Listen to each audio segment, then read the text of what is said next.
장례식장도 안 오고 보상금 절반 챙겨간 부모들. 구하라법 바로 알기 시리즈 2편. 미비한 상속제도 보완하는 구하라법. 모닐 이슈의 구하라법 바로 알기 시리즈 1편에서는 구하라 씨 사건과 전북판 구하라 사건을 소개해드렸습니다. 이번 2편에서는 구하라법이 우리 사회에 필요한 이유, 그리고 이 법이 하루빨리 제정되기 위해서는 어떤 준비가 필요한지 알아보겠습니다. 사실 구하라법 발의안은 지난 20대 국회에 올라갔으나 법안을 심사하는 단계에서 결론을 내지 못하고 표류하는 바람에 결국 자동 폐기되고 말았습니다. 법안을 심사한 의원들 모두 구하라법의 취지에 공감하고 법안 발의를 추진했지만 실제 조문을 만드는 과정에서 난관에 봉착하였기 때문입니다. 구하라법의 내용은 부양 의무를 현저히 게을리 한 자의 상속 자격을 박탈하는 것인데 그 자격의 정도를 법률적인 용어로 명확히 규정하는 데에는 어려움이 있습니다. 당장 부모의 부양 의무를 어디까지 볼 것인지에 대해서도 의견이 분분하며 부양 의무를 현저히 게을리 한 상태 역시 구체적으로 기준을 정하기 쉽지 않습니다.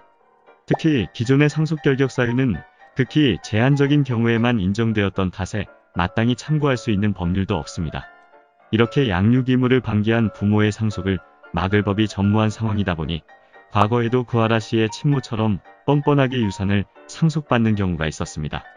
특히 지난 2010년 천안함 사건, 당시 전사한 군인들의 친부모가 뻔뻔하게 유족 보상금을 수령해간 이야기는 당시에도 국민들의 공분을 샀습니다.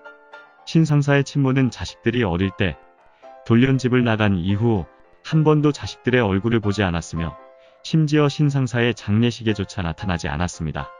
그랬던 친모가 전사자에 대한 사망보상금 3억 중 절반인 1억 5천만 원을 챙겨갔으며 이에 대한 논란이 거세지자 그나마 군인연금 수령은 포기했습니다. 정 병장 역시 자신이 2살 때 부모가 이혼한 이후로 평생 아버지와 연락을 끊고 살아왔습니다.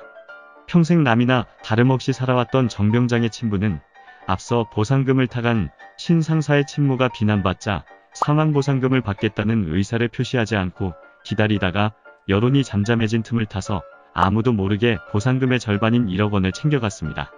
이 사실을 뒤늦게 알게 된 정 병장의 어머니는 양육비도 위자료도 주지 않고 철저하게 외면했던 사람이 뻔뻔하게 보상금을 받아갔다며 양심의 가책도 없고 인간돌이라는 것을 모르는 사람이라고 한탄했습니다. 10년 전 그리고 지금 일어난 이 사건들은 혈연관계가 있으면 천편일률적으로 상속자로 인정하는 상속제도가 현실과 얼마나 동떨어져 있는지를 명백하게 보여줍니다.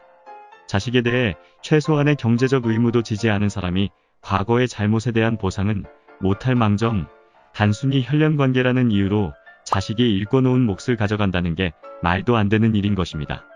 지금부터라도 부양 의무를 지키지 않은 상황을 어떻게 규정할 것인지에 대해서 구체적으로 논의하고 하루빨리 구하라법 입법을 추진할 때입니다.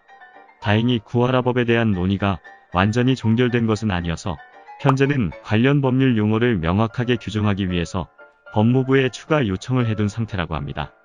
이에 더해 다시금 구하라법에 대한 요구가 커지면서 국민들 역시 앞으로의 진척 상황에 대해서 매섭게 주시할 것 같습니다. 21대 국회에서는 구하라법이 꼭 입법되어 죽은 자식과 남아있는 가족들을 2번 죽이는 일이 다시는 일어나지 않기를 바랍니다.